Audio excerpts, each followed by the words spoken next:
Hi, Edexcel English B, Section A, Reading. An overview.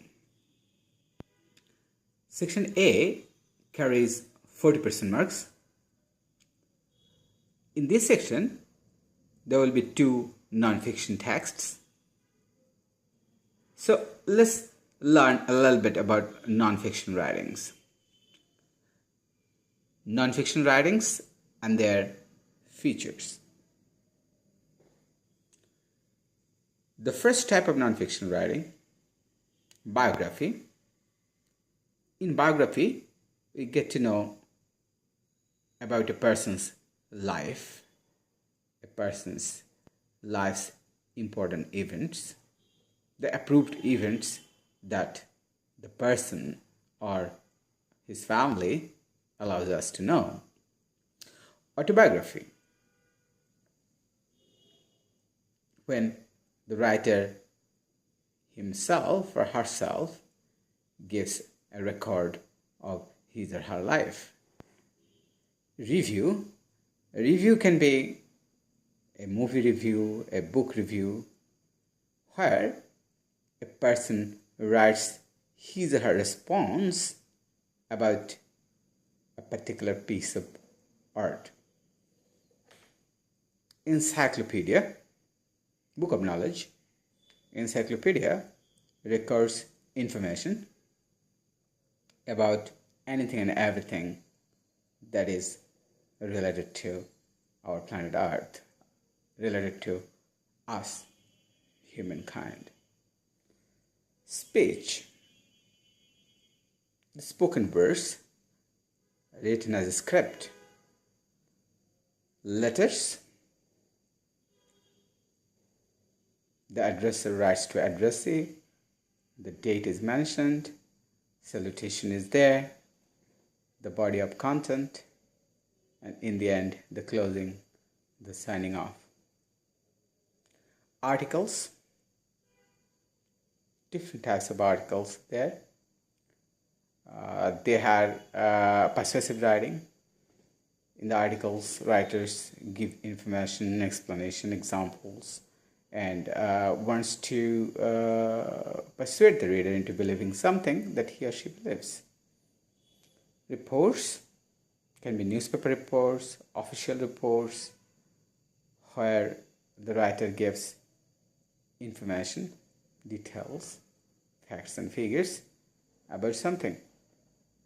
Travel writing, kind of article writing, but what is special in travel writing is they always have pictures plus the recommendations of the writer, the highs and lows of the trip the writer has taken.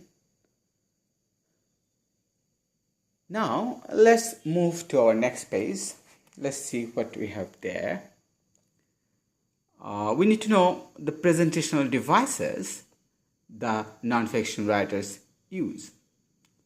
We'll need to know this so that we can comment on writers' use of these techniques. We have 3 long questions in this section, 10 marks, 10 marks, and 15 marks. So to write those answers, we need to know writers' presentational devices and linguistic devices. So let's move on to our first list, presentational devices. Title or heading. Title or heading is the writer's first effort to draw the reader's attention. Subtitle, they help the writer to present the idea in a neat way. Even the subtitles work as titles. The writers can use them to draw your attention, to keep you hooked so that you read what follows, or at a glance you get to know what the writer is going to talk about. Number 3, pictures, tables, maps, graphs. These are illustrations. Writers use illustrations to better communicate, to draw our attention more easily to their text. and oftentimes they're more than decoration. Captions. Captions come under pictures, and they help us understand the picture better. White space. It may be any other color of paper, so basically it's a space. Yes, writers leave space in their layout, in their writing, to encourage easy reading. Use of colors. Writers can use different colors to highlight, and there are some traditional colors, color symbols that writers can use, like the color green or the color red, the color black, the color white has some special meanings in different situations. Boldface type. Writers may use boldface type to highlight, to express their surprise. So suddenly they can use all caps or boldface types. Yes, that's the next point. Like all caps. The writer can use strong emotion in a word and use all caps so that you notice it better. Bullets. Easy way to give information. Short phrases or even single word in a list can give you information about the texts. Glossary. It gives you meanings of certain words that the writer might feel readers may need help with. So they are also helpful for better understanding of writing. Layout. Yes, you can relate it to white space. Layout. Layout is a presentational device. The writers may choose different types of layout. Spacious layout to encourage reading, as they do in advertisements, or they might do it in flyers, leaflets. Paragraphing. And the device, the long writing is broken into regular paragraphs to encourage better understanding and reading. Genre. Writers can choose any of the non-fiction techniques, non-fiction writings that we have listed previously, and they might choose it according to their purpose, audience, the one that suits them best. Perspective. The writers choose their perspective for the better effect. They might use first-person perspective using I, that encourages a direct relationship between the writer and the reader. They might also give you a sense of immediacy. You're directly hearing from the writer, as in travel writing. And third-person perspective, that gives the writer a wider scope of presenting information or other people's minds and points of view. Tone, the writer chooses a particular tone or voice that suits the purpose, audience, content. They may be frank, sincere. They may be emotional, happy, sad. Purpose. Students need to understand the purpose of writing. The writers have a particular purpose in mind that can be to instruct, to inform, to persuade, to discourage, to encourage, things like that. Let's move on to our final list, where we talk about linguistic devices. Linguistic devices.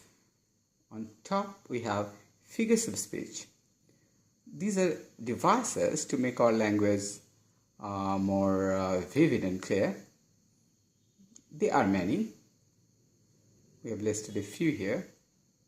Simile, metaphor, personification, symbol, irony, hyperbole, alliteration. You can learn them from any dictionary or go online and find them out. 2. Use of 5 senses. Use of imagery. Very important if the writer is describing something. So the writer uses the sense of sight, sound, smell, touch, and taste. Choice of words, diction, yes.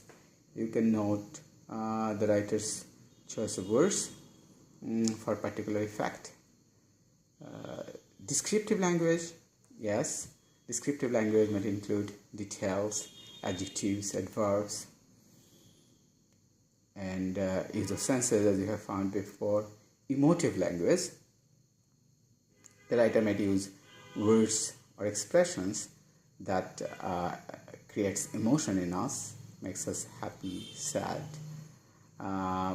Use of facts, data, statistics that proves writer's points and makes the writing more authentic, more trustworthy. Use of direct speech, dialogue. It creates drama. It gives us a sense of immediacy, as we can directly hear from the people involved. Repetition. Writers repeat to emphasize. Repetition of structures, repetition of words or expressions. Contrast, a device where writers put two opposing ideas side by side to emphasize both. Selection of details, very important in descriptive writing or even in arguments, which arguments you put in your limited number of words and time. Sequencing of events and facts, yes. Ordering of them, a linguistic technique. The writers might choose the most important first and then go on, or the other way around, the most important one in the end. Cultural references. Writers may use cultural references to help us understand the story better. Now, when you know these, what do you do about it? Yes, if you have read the long questions, the 10-mark questions usually ask, how does the writer present something, or how does the writer try to persuade the reader, or how does the writer sketches a character. So you need to talk about these devices, give examples from the text, and then explain their impact. In the comparison question also, you will have 15 marks, and you show the two writers' presentational devices and linguistic devices. So on which points they're similar, and elaborate them with examples, and then show the differences. And again elaborate them with the examples and show their impact. I think this will be helpful for you. Best of luck with your Section A Edexcel English.